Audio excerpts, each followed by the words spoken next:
Class 12 semester 3 chapter 1 এই যে অধ্যায় দ্বিতীয় বিশ্বযুদ্ধের পরবর্তী সময়ে আন্তর্জাতিক সম্পর্ক, এইখান থেকে তোমাদের আজকে 6 নম্বর পার্ট বা 6 পার্ট আলোচনা শুরু হচ্ছে। এমসিকিউ। বার্লিন প্রাচীর নির্মাণ করা হয় কখন? বার্লিন প্রাচীর নির্মাণ করা হয় 1961 খ্রিস্টাব্দে। বার্লিন স্থানটা কোথায় বা জায়গাটা কোথায়? বার্লিন হচ্ছে জার্মানির রাজধানী বার্লিন। এখানে প্রাচীর নির্মাণ করা হয়েছিল। প্রাচীর নির্মাণ করে পূর্ব জার্মানি এবং পশ্চিম জার্মানি দুটো জার্মানি হিসেবে ভাগ করে দেওয়া হয়েছিল। এই জার্মানিতে প্রাচীর নির্মাণ করার কারণ হচ্ছে জার্মানিতে দুটি মতাদর্শ, পুঁজিবাদী মতাদর্শ এবং সাম্যবাদী মতাদর্শে বিভক্ত ছিল। মানে একটা সোভিয়েত রাশিয়া আর একটা হচ্ছে আমেরিকা যুক্তরাষ্ট্র। দুটো মতাদর্শ একটা রাষ্ট্রে থাকার জন্য এখানে বার্লিন প্রাচীর নির্মাণ করা হয়েছিল। তবে 1989 সালে এই বার্লিন প্রাচীরকে ভেঙে দেওয়া হয়। পরে কোশ্চেন আছে, বার্লিন প্রাচীর নির্মাণ করেছিল কোন দেশ? বার্লিন প্রাচীর নির্মাণ করেছিল সোভিয়েত রাশিয়া। দাঁতাত হল উত্তেজনার একটি সচেতন ও স্বেচ্ছাকৃত হ্রাসকরণ।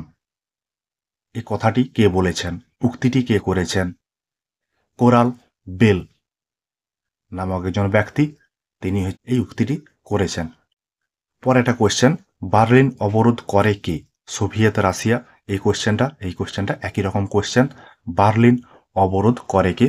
বার্লিন অবরোধ করে হচ্ছে সোভিয়েত রাশিয়া। দাঁতাত শব্দটির অর্থ কি? দাঁতাত শব্দটি এসেছে তোমার ফরাসি শব্দ থেকে। দাঁতাত শব্দটির অর্থ হয়েছে তোমার বন্ধুত্বের পুনঃপ্রতিষ্ঠা। পরে কোশ্চেন, দাঁতাত শব্দটিকে কে অন্তঃরাষ্ট্র সম্পর্কের ক্ষেত্রে প্রয়োগ করেছেন? চার্লস দ্য গাল। ঠান্ডা লড়াইয়ের বিপরীত অবস্থাটি কি? ঠান্ডা লড়াইয়ের বিপরীত অবস্থাটা হচ্ছে দাঁতাত। দাঁতাতের সময়কাল কোনটি? আমরা যে ঠান্ডা লড়াইয়ের পর্যায়কাল পড়েছিলাম, জেনেছিলাম, সেইখানে একটা দাঁতাত বলে একটা পর্যায়কাল রয়েছে। সেই সময়টা কত? সেই সময়টা হচ্ছে 1962 সাল থেকে 1973 সাল পর্যন্ত। দাঁতাত হলো একটি কি প্রক্রিয়া। এগুলো সবই শর্ট কোয়েশ্চেন আসতে পারে। এমসিকিউ 4টা অপশান থাকবে, তার মধ্যে একটা দাগ মারতে হবে। পরে কোয়েশ্চেন, দাঁতাত হলো একটি প্রক্রিয়া, কোনো স্থায়ী সাফল্য নয়, তবে তার মূল লক্ষ্য হবে বিরোধ সংক্রান্ত গুরুত্বপূর্ণ উৎসগুলিকে সীমিত করা। কে বলেছেন? এটা বলেছেন হেনরি কিসিঙ্গার। দাঁতাত শব্দটির অর্থ কি? দাঁতাত শব্দটির অর্থ হচ্ছে পরস্পরের প্রতি অবিশ্বাসপূর্ণ সম্পর্ককে সহজ করে তোলা। তাহলে বন্ধুত্বের পুনঃপ্রতিষ্ঠা। দাঁতাত শব্দের অর্থ ছোট করে, সহজ করে। তাশখন্ড চুক্তি কখন স্বাক্ষরিত হয়? প্রশ্নটা ভুল তৈরি করা আছে বা সেন্টেন্সটা ভুল তৈরি করা আছে। তাশখন্ড চুক্তি কখন স্বাক্ষরিত হয়? তাশখন্ড চুক্তি স্বাক্ষরিত হয় 1966 খ্রিস্টাব্দে। তাশখন্ড চুক্তি স্বাক্ষরিত হয় কোন দুটি দেশের মধ্যে? তাশখন্ড চুক্তি স্বাক্ষরিত হয় ভারত ও পাকিস্তানের মধ্যে। তাশখন্ড চুক্তি নিয়ে বিশদে আমরা একটা 2-1 মিনিটের একটা আলোচনা করব, তখন সেখানে সেটা বিষয়টা দেখে নেবে বা বুঝে নেবে। ঠিক আছে। তারপরে আছে পরমাণু প্রসারোধ চুক্তি হয় কবে? পরমাণু প্রসারোধ চুক্তি হয় 1968 খ্রিস্টাব্দে। বিশ্বের দ্বিতীয় পারমাণবিক শক্তি হিসাবে 1949 খ্রিস্টাব্দে আত্মপ্রকাশ করে কোন দেশ? Soviet union. আমরা আগে জেনেছি যে বিশ্বে প্রথম পারমাণবিক শক্তিধর রাষ্ট্র হচ্ছে আমেরিকা যুক্তরাষ্ট্র। 1949 খ্রিস্টাব্দে তারা পারমাণবিক বোমা তৈরি করেছিল। সেই বছরই সোভিয়েত ইউনিয়নও পারমাণবিক বোমা তৈরি করে ফেলে। মানে আমেরিকার পরে সোভিয়েত ইউনিয়ন পারমাণবিক শক্তিধর রাষ্ট্র হিসাবে আত্মপ্রকাশ করেছিল। হটলাইন স্থাপিত হয় কোন দেশের মধ্যে? হটলাইন স্থাপিত হয় মার্কিন যুক্তরাষ্ট্র এবং সোভিয়েত ইউনিয়নের মধ্যে। হটলাইনটা কি? হটলাইনটা হচ্ছে তোমার জরুরি একটা পরিষেবা। সেই পরিষেবাটা কার কার মধ্যে চালু হয়েছিল? সোভিয়েত রাশিয়া এবং হচ্ছে মার্কিন যুক্তরাষ্ট্রের মধ্যে কোনো গুরুত্বপূর্ণ বিষয় দ্রুত পৌঁছানোর জন্য হটলাইনটা স্থাপন করা হয়েছিল। এই হটলাইন স্থাপিত হয় দাঁতাতের সময়কালে বা দাঁতাতের পর্যায়কালে। সোভিয়েত ইউনিয়নের ওপর সামরিক প্রাধান্য প্রতিষ্ঠা করতে রেগান সরকার এক নতুন যুদ্ধের পরিকল্পনা করেন। তার নাম কি? তার নাম হচ্ছে নক্ষত্র যুদ্ধ বা স্টার ওয়ার।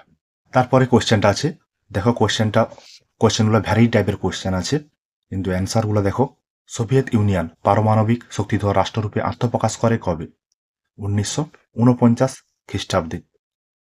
আংশিক পারমাণবিক অস্ত্র পরীক্ষা নিষিদ্ধকরণ চুক্তি অর্থাৎ পিটিবিটি স্বাক্ষরিত হয় কবে? এখানে পিটিবিটির পুরো নাম দেওয়া আছে পার্টিয়াল নিউক্লিয়ার টেস্ট ব্যান ট্রিটি। লক্ষ্য রাখবে, এটা পুরনো নাম পড়তে পারে। সেটা কত সালে স্বাক্ষরিত হয়েছিল?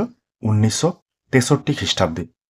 এই চুক্তিটা ছিল এমন একটা চুক্তি যা হচ্ছে বায়ুমণ্ডল, মহাকাশ, জলের নিচে পারমাণবিক অস্ত্র পরীক্ষা করা যাবে না। এই চুক্তিতে তোমার গ্রেট ব্রিটেন, আমেরিকা যুক্তরাষ্ট্র, সোভিয়েত ইউনিয়ন এইসব রাষ্ট্রগুলো এই চুক্তিতে স্বাক্ষরিত করে বা স্বাক্ষর করে। তবে এই চুক্তির একটা দুর্বল দিক ছিল, সেটা কি, যে চুক্তিতে বলা হয়নি যে ভূগর্ভে পারমাণবিক অস্ত্র পরীক্ষা করা যাবে কিনা। সেই জন্য ওই শক্তিধর রাষ্ট্রগুলো ভূগর্ভে পারমাণবিক অস্ত্র পরীক্ষা নিরীক্ষা করতে শুরু করেছিল। পরে কোশ্চেন, অস্ত্র নিয়ন্ত্রণ চুক্তিটি কি? অস্ত্র নিয়ন্ত্রণ চুক্তিটি হচ্ছে দেশের মধ্যে অস্ত্র অর্জন নিয়ন্ত্রণ করা, মানে কোনো রাষ্ট্র বেশি পারমাণবিক অস্ত্র অর্জন করতে পারবে না, সেটার উপরে নিয়ন্ত্রণ আরোপ করতে হবে। এটাই ছিল অস্ত্র নিয়ন্ত্রণ চুক্তির মূল কথা। কবে পারমাণবিক অস্ত্র প্রসার রোধ চুক্তিটি সম্পাদিত হয়েছিল? 1968 খ্রিস্টাব্দে।